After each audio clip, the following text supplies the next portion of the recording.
days today. It's weather. So let's do these. One.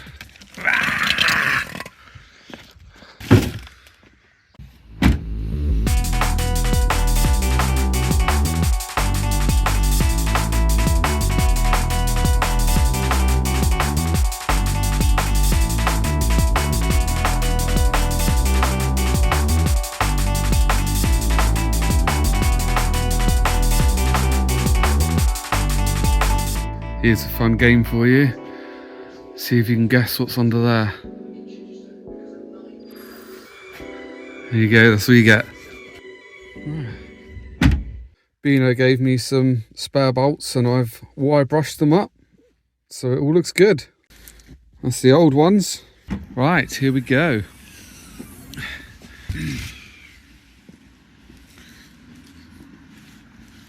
This one's a bit worse.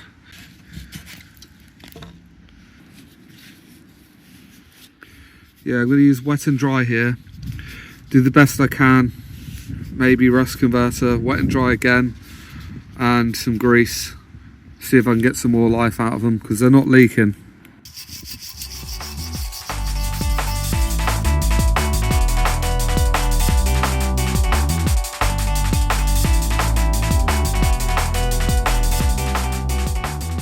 So I've removed what I can with the hand brush, just loosely. Let's have a good look.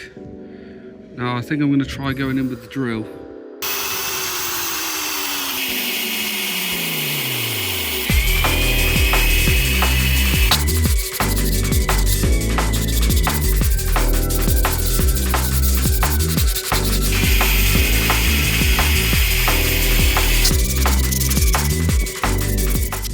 Right, I've just got home and it's raining.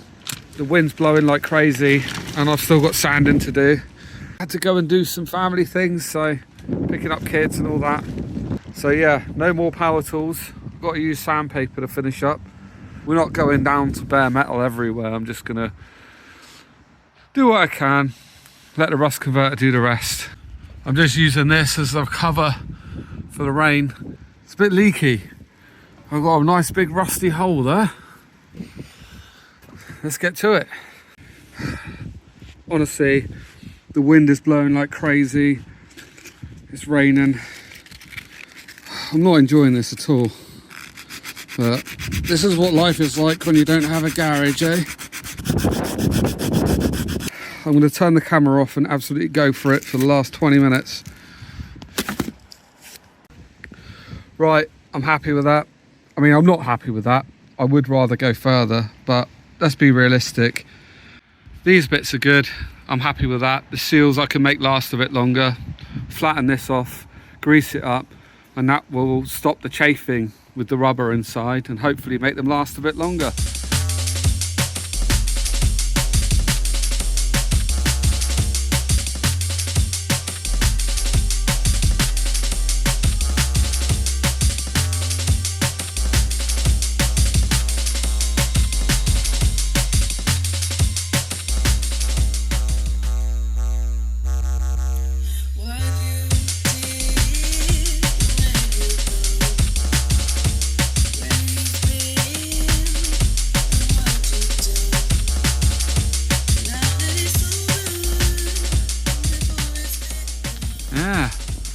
Bit of a gap in the weather, and I just want to check the mileage on this car, so I'm going to slap the battery on.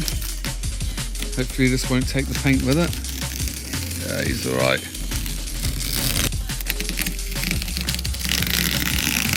Right, chuck the battery in momentarily. Could also do with unlocking the doors, because yeah.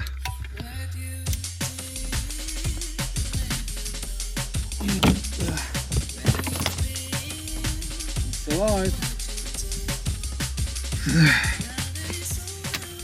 There we are. 263,489 miles. Yeah, when I bought this was the cheapest one in the whole of the UK by a good margin in this spec. And a guy at work had a fully rebuilt Scooby. he wanted to put miles on, so he gave me a lift, miles in this ridiculously quick Scooby.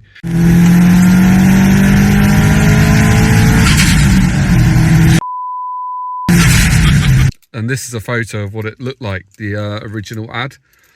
And it was priced like well over £1,000 too cheap. So massive red flag, like a sale. Did that stop me? No. The guy says, yeah, test drive it. So I did. Bushes were all gone. Car was like lurching left and right ridiculously. It was actually impossible to drive in a straight line. And I had to drive 300 miles home in this thing. I got back from the test drive and I was like, yeah, whatever, I'll take it. It's bushes, no big deal. Matey started locking up the garage once we had signed the paperwork, and I was like thinking, what is he doing? He's just getting out of here straight away. So me and Scooby mate off, and we finally break out of the traffic and join the dual carriageway, and that's when I realised no fifth, no sixth gear. I had to drive home lurching left and right, lurching in towards bushes and lorries and everything. No bushes on it.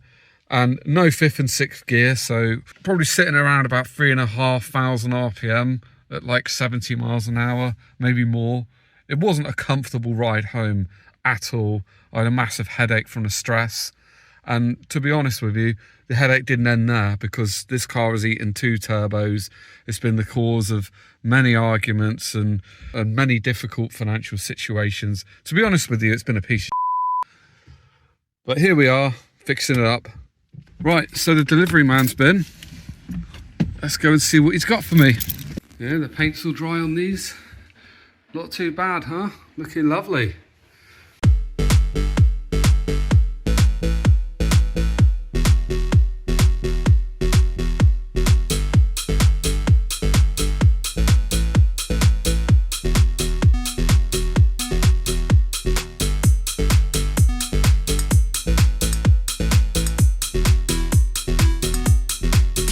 So this is to lubricate a treadmill.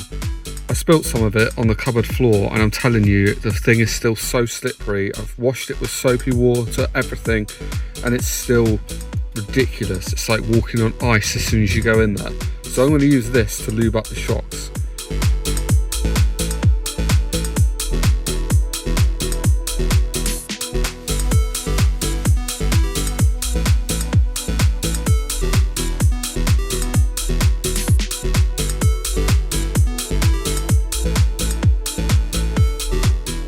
Top mounts. I forgot these. I'm just going to give them a quick whip over. Rust converter maybe. Let's go.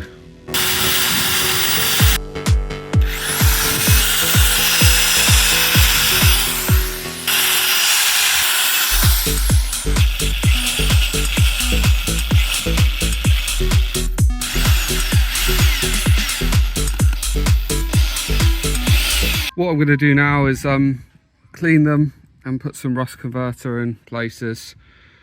You know, I just want these to last a bit longer. Maybe I'll try and get the wire brush in a little bit more in a couple of places, but they're pretty good. I used some of that special treadmill oil in these. I already did one of them.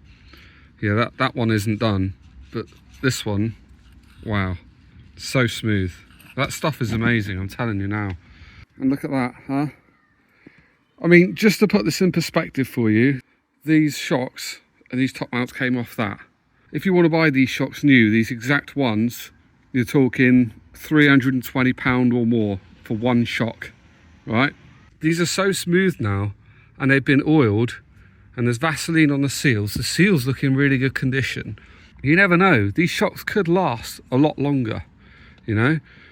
I mean, considering the overall cost, including materials, the paints, I used probably about 5% of the rust converter, you know, probably about 10% of my paint, 15% of my paint. Taking all that into consideration, the cost of the springs and the dust covers, you're talking about like 30 quid a corner, yeah, for that restored suspension. I mean, if this goes on for like 2-3 years, that's worth it, isn't it?